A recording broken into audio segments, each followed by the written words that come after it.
Chapter 8. Drums were not an unfamiliar noise to a Dalamicid military officer or service member, a holdover of ancient times.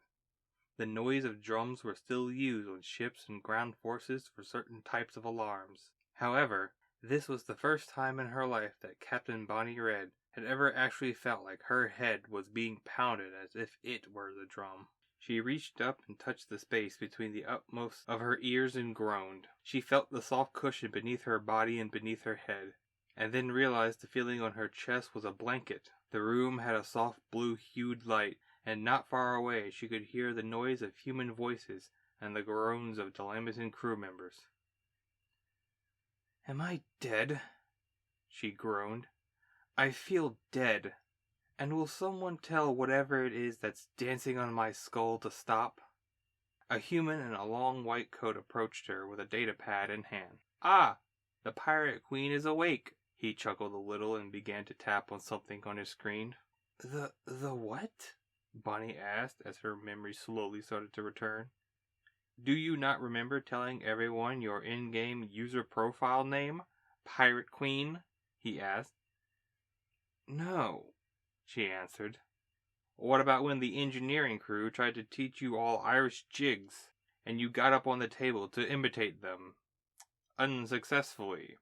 But you did make a valid attempt," he said, his smile growing larger every second. "No," she answered. "What about falling over and getting caught in Captain Archer's arms, only for you both to go down?" he asked. "No, again. Ugh. I remember the music, the singing. I remember the rest of the crew." As Bonnie recited what she did recall, bits and pieces of her memory began to return. And with the return of her memories of the events came the return of the memory of how it all felt. She recalled the game, the month that in reality was merely 2 hours, the movie she watched. There were still gaps, but before she could ask more, the medical attendant answered for her. "Memory loss from drinking too much is common. Don't worry about it. Oh, and the captain said that when you woke up, you should be informed that we've reached the remnants of the freighter." The medical officer kept tapping on his screen, and Bonnie forced herself to sit up. There was a thick taste in her mouth, and one glance at her fur, and she could see the vibrant orange was matted and sticky. Everything about her smelled of alcohol. "That was the best day of my life," she exclaimed as life returned to her body. Her tongue lolled out, and she touched her head again. "It hurts, though. A lot. Is there a remedy for that?" she asked. The attendant went over to the wall beside her bed and tapped a panel. It opened and a cup descended. Moments later, it filled with water. He took it in a blue glove-covered hand and held it out to her. "Not really. Just drink water to rehydrate. Our species seem to have that in common. Though," he tapped the data pad a few more times, "we don't seem to have any information on how much you need." "Not much," she replied. "Oh, good. And yes, what you're experiencing is something we call a hangover.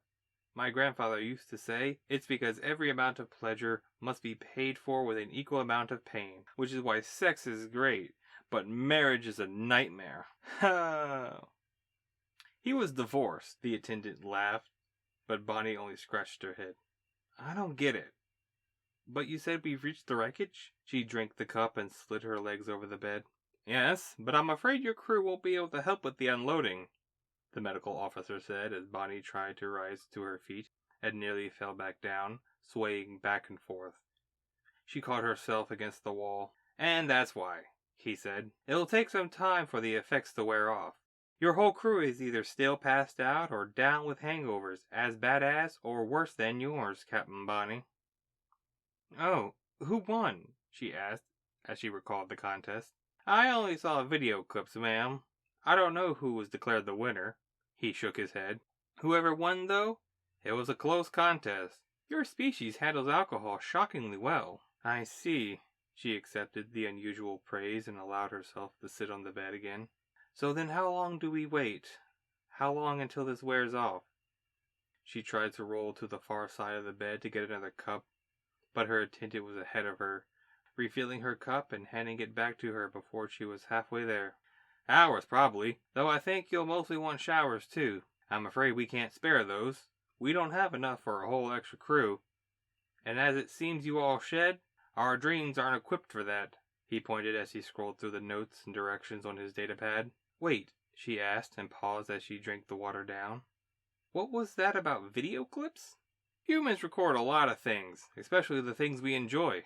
Like this, he said, reaching into his pocket and drew out his own personal device. He tucked the datapad under one arm, tapped a few things on his own, and then held it out to Bonnie's face. Why is my chief of bridge security getting his belly rubbed by that human? She asked. And why does he seem to be enjoying it so much? The medbay attendant shrugged. Story I heard was that they started wrestling to demonstrate our different measures of taking down opponents, and things happened. Then that.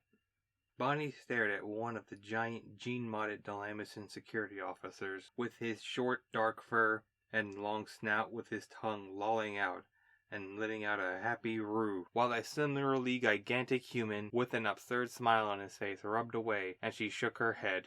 I'm just going to attribute this to alcohol, she dryly muttered. The attendant was quick to reply, You are very wise, Captain. That is a time-honored human practice, dating back tens of thousands of years. When in doubt, blame alcohol. When not in doubt, also blame the alcohol. Or so my grandfather says. He's also a smartass, which is why he's twice divorced. I see, Bonnie answered and finished her second cup of water before laying back down. We can get clean on our own ship, so you don't have to worry about showers. We can take on ice from the asteroid belt if we need more. Good, good, he muttered, and after stowing his device, he went back to focusing on the datapad. I also have a note on here that you're supposed to receive a large quantity of cases of alcohol. If you won't mind, when you transport your personnel, it was requested that they carry the crates over, to save some manpower and fuel. Efficient, I like it, Bonnie said and nodded along with him. Mark on there that I'll have my crew do that. For more of that stuff, I'd carry it all myself, and drag the rest on my tail, she licked her lips. I want some more of that. She gave a emphatic sharp nod with her words, and the attendant let slip a titter. Get all that you can drink. Then all that you can carry so you can drink all the rest tomorrow. Or so my grandfather said. He was a raging alcoholic, which is also why he was twice divorced. The attendant chuckled, was followed by him clearing his throat and saying, And that's everything. Rest here for a few hours while the alcohol is handled by your body. Drink water when you need it, and then you can go back to your ship. Well done, humans. Well done, Bonnie answered him with her highest praise. Thank you, Pirate Queen, he said with a little smirk, and went to check on another bed where her bridge weapons officer laid snoring. I'm going to miss humans, Bonnie thought as she realized the moment when this too brief meeting had to end was fast approaching. It was enough to make her lay back, looking up at the blue-lit metal ceiling, and feel more than a little sad.